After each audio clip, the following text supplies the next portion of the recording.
একটু খেয়াল করে দেখো। মাকে বলে দাও। হ্যাঁ হ্যাঁ, ফোনটা দাও। হ্যাঁ মা, আমাদের ফ্রিজে না ইলিশ মাছ শেষ হয়ে গেছে। আসার সময় বড় দেখা 2টা ইলিশ মাছ নিয়ে আসেন। আর ও হ্যাঁ মা, আপনার ছেলে তো হাঁসের মাংস অনেক পছন্দ করে। আসার সময় 2টা হাঁস নিয়ে আসেন, আর 2-3 পদের গুঁড়া মাছ নিয়ে আসেন মা। আর মা 10 কেজি পোলার চাল নিয়ে আসেন, আর 3 কেজি ডাউল নিয়ে আসেন। এই দাও, এত কিছু আনতে পারবে নাকি মা? হ্যাঁ মা, মা ওই যে আপনি তো এত কিছু পারবেন না, আপনি রবিনকে সাথে করে নিয়ে এসেন। ভালো থাকেন মা, আসসালামু আলাইকুম। এই তুমি কাকে কল দিয়েছো? তোমার মাকে মানে আমার শাশুড়িকে। কি? তুমি আমার মাকে ফোন দিয়েছো? আমার মা এত কিছু আনতে পারবে না।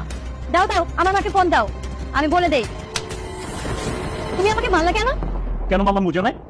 এই নিজের বেলা 16 না, অন্যের বেলা 11 না। মানে তোমার মা কিছু আনতে পারবে না, আমার মা সবকিছু আনতে পারবে। হ্যাঁ, আজকে দুপুরে কি করেছো? আমার ভাই আসছে, আমার ভাইকে তুমি গেট থেকে দূর দূর করে তাড়িয়ে দিয়েছো। পাশের ঘরে ভাবি যদি নামো, আমি কিচ্ছু জানতাম না। আজকে আমি যে ভালো আছি না, আমার ভাইয়ের কারণে ভালো আছি। আমার বাপের তুলো ভাইকে তুমি